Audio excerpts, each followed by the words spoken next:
preaching truth over here. So David was in touch with his own weaknesses.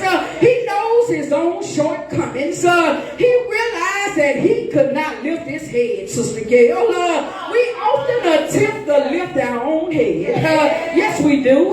We often attempt to lift our own head. We begin to think that God won't intervene. I know I've been there before. If the truth be told, I know it's some other people out there been there before. Oh my God.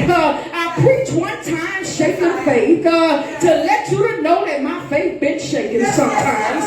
In the name of Jesus. And God is a comforter. He will come. He will meet you at your breaking point. He sees you right where you are. You're not hoodwinking him. You're not bamboozling him. He's a God that sits high and looks slow. He sees you. He sees you in your pain. He sees you when you're on the mountaintop. God sees you. Now what I came to do today is encourage somebody. What do you do? What do you do when your life is falling to pieces? You know your life is just unraveling. It's not the life that you would have picked for yourself. You know when you went down that aisle and you was joining and you became one.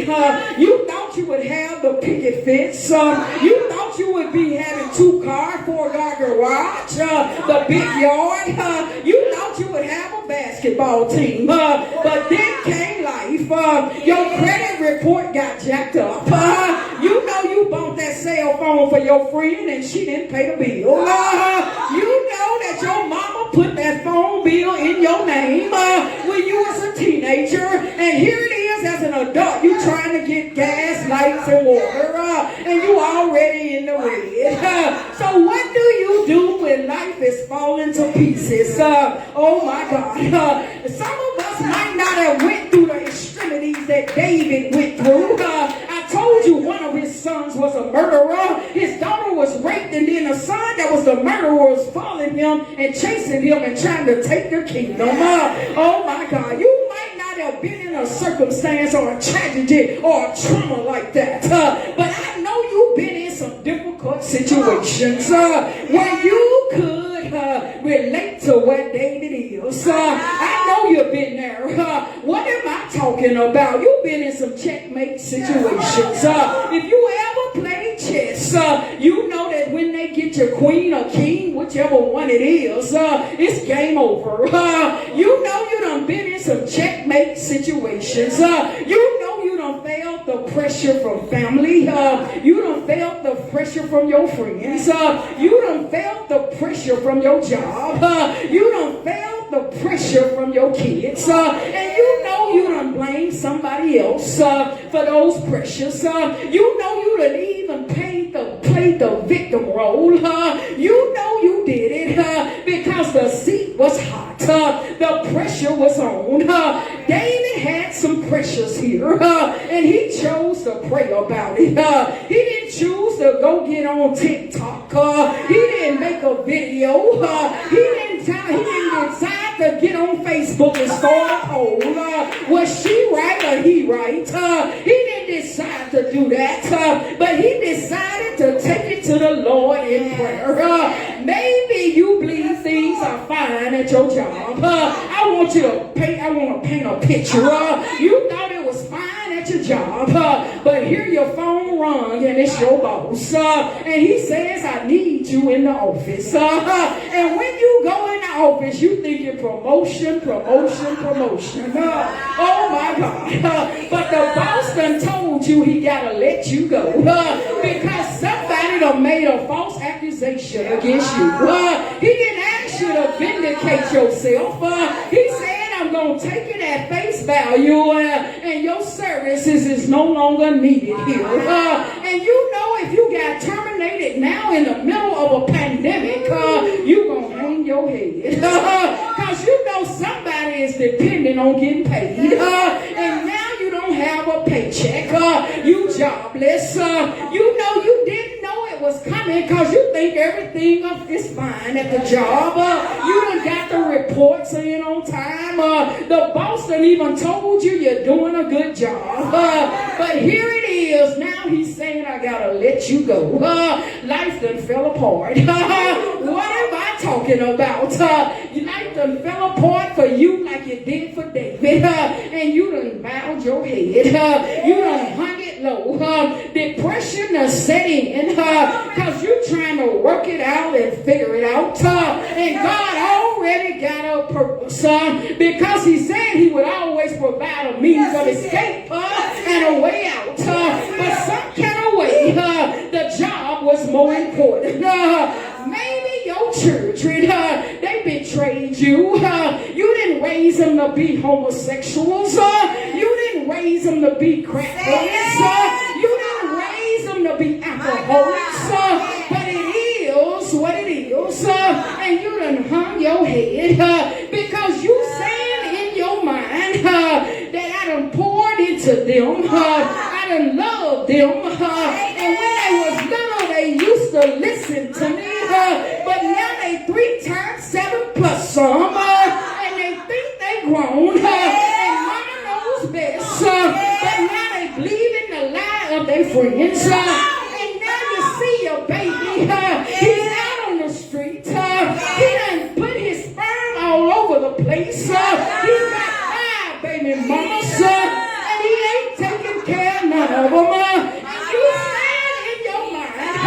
I raised them better than this God. I don't know what happened. And in the midst of this storm, you done hung your head, mother. You done hung your head, father. You done hung your head, auntie. You done hung your head, big mama. Because life done dealt you some things that you never imagined. But I told you, God is the lifter of your head. God is a sovereign God. He knows every thought you think before you think it. He knows what choices we gonna make. And he knows when we gonna come back. To tell somebody about the world, you gotta experience some things. But I know many of my friends that God delivered from cocaine, that God delivered from gangbanging, that God delivered from lying, that God delivered from stealing. So I'm here to tell you, not by what I saw, but what I witnessed with my own eyes. And some of these was my family members. Life can deal you some bad hands, and you gonna drop your head. I ask you what you gonna do, because somebody was saying in the spirit, I ain't gonna never drop my head. But I'm here to tell you that when the pressure is on, it's funny how never shows up. In the name of Jesus. Maybe your spouse, my God, maybe your spouse come in and you got the candles lit and him or her say, oh Lord, I got another lover. I'm having an affair, and guess what? Here's your divorce papers. I want to get away from you. And here it is, you had no clue. You've been doing, y'all been going to work, been eating things in the bedroom, been HOT off the chain. Y'all been doing date night and all of that. You can't even remember the last time him or her was missing in action. Every time you called them, they was where they were supposed to be. But here it is, now they done got some courage, and they done came home and said, baby, it's over. I want somebody else. I can imagine what that feel like. I ain't never been in that situation married, Deaconess Terry, but I've been in that situation courting. Here it is, I think everything is all right. He's my man.